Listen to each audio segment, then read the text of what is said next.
Hello दोस्तों, welcome to my YouTube channel. I hope आप सभी बहुत मस्त होंगे और अपनी तैयारी के अंदर व्यस्त होंगे।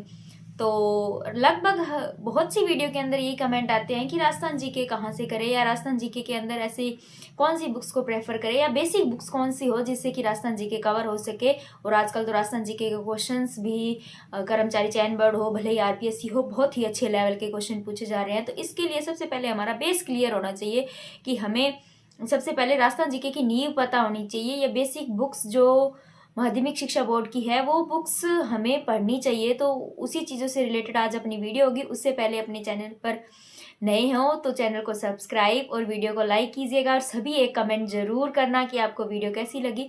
तो वीडियो को हम शुरू करते हैं। इसके अंदर अपनी पहली बुक है राजस्थान जीके के अंदर कक्षा 9th की जो है राजस्थान का स्वतंत्रता आंदोलन एवं शौर्य परंपरा। ये क्लास 9th की बुक है। तो इसके अंदर से अपने कौन से टॉपिक कवर होंगे, इतिहास कवर होगा, कल्चर कवर होगा, क्या चीजें कवर होगी, तो वो हम इस वीडियो के अंदर इस बुक में देखते हैं। तो इस बुक के अंदर पहला टॉपिक आ जाता है 1857 की क्रांति, जिसके अंदर नसीराबाद में क्रांति, नीमच में, एरनपुरा में, यानी जो भी 6 छावनियां थी उनके अंदर जो क्रांति हुई, सिलुम्बर और कोठारिया का जो योगदान था, असफलता के क्या कारण थे। उसके बाद में आ जाएगा राजस्थान के क्रांतिकारी, यानी 1857 की क्रांति के अंदर, किसान आंदोलन के अंदर या प्रजा मंडल के अंदर किसी के अंदर भी किसी भी तरह से किसी राजस्थान के क्रांतिकारी का योगदान था तो वो कहाँ से बिलोंग करते थे, किस मतलब चीज के अंदर उनका योगदान था, वो इसके अंदर अच्छी तरह से दिया हुआ है।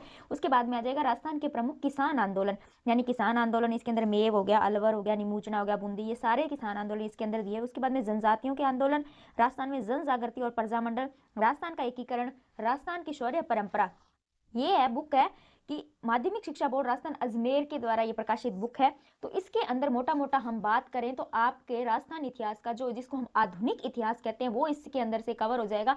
ज्यादातर आजकल क्वेश्चन किसान आंदोलन, प्रजामंडल, एकीकरण, स्वतंत्रता संग्राम, इन चीजों से ही क्वेश्चन उठाए जाते हैं। तो अब हम इसके अंदर पहले मैं कुछ टॉपिक वाइज आपको दिखाती हूँ कि इसके अंदर किस तरह से क्या क्या दिया। 1857 की क्रांति को अगर हम देखें तो इसके अंदर आप देख सकते हैं कि 1857 की क्रांति के अंदर सबसे पहले इसके अंदर राजस्थान में कोई भी क्षेत्र अछूता नहीं रहा था, यानी किस तरह से ये शुरुआत हुई थी, कौन चौथ और सरदेशमुख की प्राप्त करने का आदेश, यानी ये सब चीजें इसके अंदर दी आ जाएगा। इसके अंदर जो भी पॉलिटिकल एजेंट थे वो पॉलिटिकल एजेंट दिए गए हैं। उसके बाद में हम आगे बात करें तो इसके अंदर नसीराबाद में क्रांति, 15वीं में 30वीं बंगाल नेटिव इन्फेंट्री के द्वारा, यानी नेतृत्व किनके द्वारा किया गया, साथ किनके द्वारा गया, वो सब चीजें दी। उसके बाद में नीमच में क्रांति, एरनपुरा और आउवा की क्रांति भी दी गई है, कोटा में क्रांति, ये सब चीजें, यानी जो बहुत बेसिक से जो चीजें होती है ना, जहाँ से शुरुआत होती है वो सब चीजें की। ऐसा नहीं है कि इन बुक से क्वेश्चन नहीं आते हैं, हर एग्जाम के अंदर जैसे ईआर हो गया, आरएस हो गया, इन सब एग्जाम के अंदर कुछ लाइन टू लाइन क्वेश्चन उठा लिए जाते हैं। उसके बाद में ये तो हो गया पहला टॉपिक। उसके बाद में राजस्थान में क्रांतिकारी जो टॉपिक है इसके अंदर से किस किस के बारे में, जैसे कवि राजा बांकीदास जी के बारे में दिया गया। उसके बाद में महाकवि सूर्यमल के बारे में भी इसमें जानकारी दी गई है, कुंवर प्रताप बारट के बारे में जानकारी दी गई है, बरेली के केंद्रीय कारागार में इन्हें अमानवीय यातनाएं दी गई। ये सब चीजें इसके अंदर बहुत अच्छे से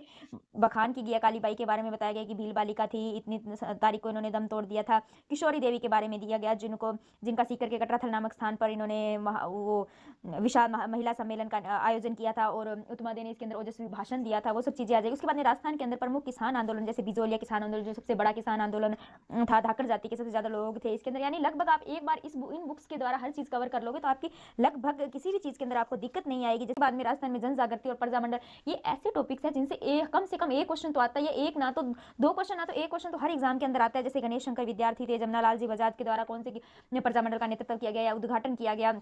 उसके बाद में आ जाएगा आगे नरेंद्र मंडल के बारे में भी पूरी इसके अंदर जानकारी दी गई। उसके बाद में जयनारायण व्यास जी के बारे में दिए गए। प्रजामंडलों की स्थापना 1931 के अंदर जयपुर में की गई, फिर मारवाड़ प्रजामंडल की 1934 के अंदर कोटा की, और ये सब चीजें जोधपुर में जन आंदोलन जो हुआ था उसके अंदर जयनारायण व्यास जी का क्या योगदान था, ये सब चीजें इसके अंदर दी गई। जैसलमेर में जन आंदोलन हुआ, जैसे समाचार पत्र, महेश्वरी समाज नव युवक मंडल की स्थापना 1932 के अंदर मीठालाल व्यास जी के द्वारा जैसलमेर, सॉरी आपको नहीं दिख रहा होगा इसके अंदर, जैसे कि मीठालाल व्यास ने जैसलमेर प्रजामंडल की स्थापना की थी। और ये सब चीजें इसके अंदर बहुत अच्छे से डिटेल से आप इन चीजों को एक एक करके पढ़ोगे तो आपको बहुत अच्छे से कवर हो जाएगा।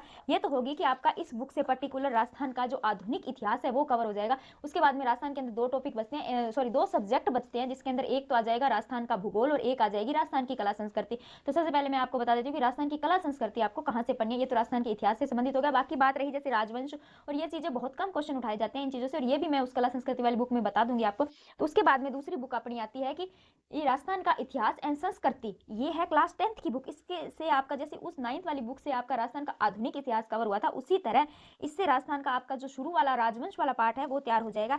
इसके बाद में हम इसके अंदर देखते हैं कि क्या क्या टॉपिक दे रखे हैं। इसके अंदर राजस्थान का इतिहास एक परिचय के अंदर राजवंश के बारे में भी दे रखा है, उसके बाद में सभ्यताओं के बारे में अच्छी तरह दे रखा है, युद्ध जो हुए हैं वो सब चीजें इसके अंदर दे रखी है। उसके बाद में प्रमुख कल्चर के टॉपिक शुरू हो जाते हैं, जिसमें संत, लोक देवता, उत्सव, त्योहार, मेले, वस्त्र व आभूषण आ जाएंगे। इसके बाद चित्रकला आ जाएगी। ये टॉपिक बहुत आजकल इंपॉर्टेंट हो गया राजस्थान पुलिस के अंदर, तो ये टॉपिक बहुत ज्यादा इंपॉर्टेंट है कि स्थापत्य एवं शिल्प के विविध आयाम। उसके बाद में संगीत आ जाएगा, लोक नृत्य, लोक नाट्य, भाषा, साहित्य और प्रमुख पर्यटन स्थल।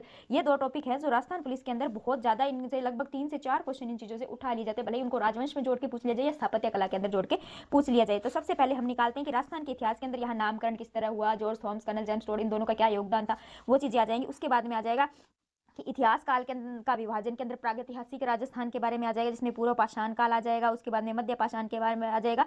ये 1870 के अंदर सीए हैकेट ने सर्वप्रथम जयपुर और इंद्रगढ़ से पत्थर से बने हुए हस्त काठूर की खोज। ये आई थिंक ईओआरओ के अंदर ये बहुत अच्छी तरह पूरा इसके अंदर 2 क्वेश्चन 2 अलग अलग एग्जाम के अंदर आए थे। एक तो ये था कि हस्त कुठार की यह कहाँ से मिली, यानी सर्वप्रथम जयपुर और इंद्रगढ़ से मिली, और एक था कि खोज किसके द्वारा की थी, सीए हैकेट के द्वारा। मुझे एक तो शायद वन रक्षक के अंदर या वनपाल में से एक के अंदर आया था, और एक ईओआरओ के अंदर ये क्वेश्चन आया था। तो लाइन टू लाइन क्वेश्चन उठते हैं। मैं आगे भी आपको क्वेश्चन बताऊंगी कौन कौन से क्वेश्चन आए थे। उसके बाद में धातु काल आ जाएगा। उसके बाद में प्राचीन सभ्यता के अंदर कालीबंगा सभ्यता के बारे में आ जाएगा। द्रौपदी नदी के किनारे है, अनमलानंद घोष जी के द्वारा इसकी खोज की गई थी। उत्खनन का कार्य भी बिलाल और बीके थापर के द्वारा किया गया था। और उसके बाद में आहट सभ्यता के बारे में पूरा बखान आ जाएगा।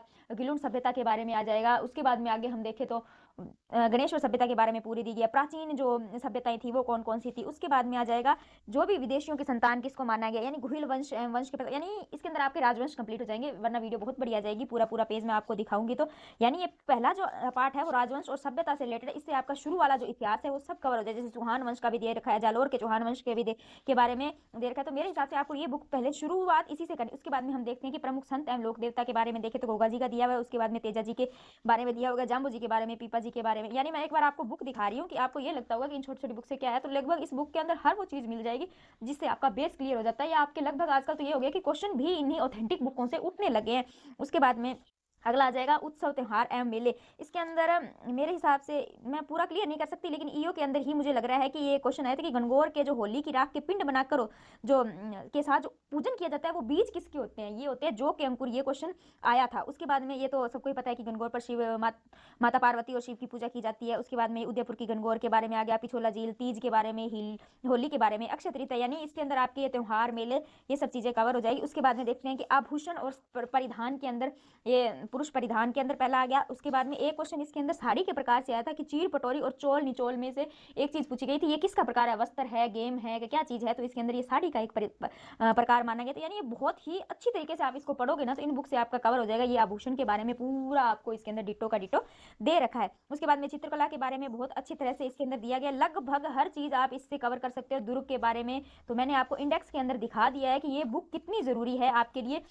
राजस्थान का इतिहास एवं परिचय, ये इसके अंदर 11 टॉपिक दिए गए हैं। इन टॉपिक से आप अपना राजस्थान जीके के शुरू वाला इतिहास और कल्चर पूरी तरह कवर कर सकते हो। इनके अलावा एक बुक मेरे पास और है जो है राजस्थान के जिला दर्शन। ये है ज्ञान वितान पब्लिकेशन से राहुल चौधरी सर की आती है, लेकिन ये मेरी बुक मैंने तब खरीद ली थी जब 50 जिले थे और 10 संभाग थे। अब ये जो बुक है जो एडिट होके काफी टाइम से आ चुकी है, जिसमें 41 जिले और संभाग के हिसाब से आपको दिया गया है। तो इसके अंदर मैं आपको बताती हूँ कि इसको आप पढ़ोगे, शुरू के अंदर तो वो सभी चीजें दी गई है, तो इसके अंदर आप लगभग पढ़ोगे। जैसे अपन बालोतरा जिला दिखाती हूँ मैं आपको, तो इसके अंदर सबसे पहले तो इस जिले का जो शुरू का परिचय दे रखा है कि विधानसभा सीटें क्या है, अंतर्वर्ती जिला है, किस तरह से है। उसके बाद में भौगोलिक स्थिति, सलाकर्ती, छप्पन की पहाड़ियां, नदियां, इन चीजों से आपका भूगोल कवर हो रहा है। एक ऐसी बुक है अंतिम टाइम में रिवीजन के लिए आपके लिए बुक रामबाण साबित हो सकती है। बाकी अगर राजस्थान जीके के लिए आप दूसरी बुक्स भी पढ़ रहे हैं तो भी कोई बात नहीं है, आप इस बुक को पढ़ के उन चीज के अंदर आप अपना नोट कर लीजिए। आपने मैटर को वाइल्ड मत नहीं कीजिए। छोटी सी चीज के अंदर आपको कोई नई चीज मिलती है तो आप यहाँ लिख लीजिए, यहाँ लिख लीजिए, यानी जो भी आपके पास बुक है वहां लिख लीजिए। यहाँ तक आप झील तक देखेंगे तो ये आपका भूगोल कवर हो रहा है। मलिन पशु मेला के अंदर आपका कल्चर के अंदर भी आप इसको मान सकते हो, नाकोड़ा बंदी, बायोता, भटियानी माता, ये आपको उसके अंदर कल्चर के अंदर आपका कवर हो गया। उसके बाद में हम देखें तो ये द्वितीय शाखा इतिहास के अंदर ये चीजें दुर्ग ये सब आ गई। यानी ये बुक भी पूरी तरह से आपके लिए रामबाण साबित हो सकती है। उसके बाद में रही बात राजस्थान के भूगोल की, तो वो भी आप राहुल चौधरी की राजस्थान की भूगोल की बुक आती है, तो आप उनसे कवर कर सकते हैं। अगर आप राजस्थान जी के पहले कहीं से पढ़ रहे हैं तो उसी को पढ़ते जाइए और उसके साथ थोड़ा उसको एडिट अपडेट कीजिए थोड़ा, क्योंकि आजकल क्वेश्चन बहुत वाइल्ड आ रहे हैं। और जो राजस्थान जी के शुरू करना चाहते हैं तो उनके लिए तो ये 3 बुक और एक भूगोल की राहुल चौधरी की सर की बुक, ये बुक बहुत ही रामबाण साबित हो सकती है। आपको वीडियो कैसी लगी कमेंट में जरूर बताना। Thank you for watching and subscribe my channel. Thank you.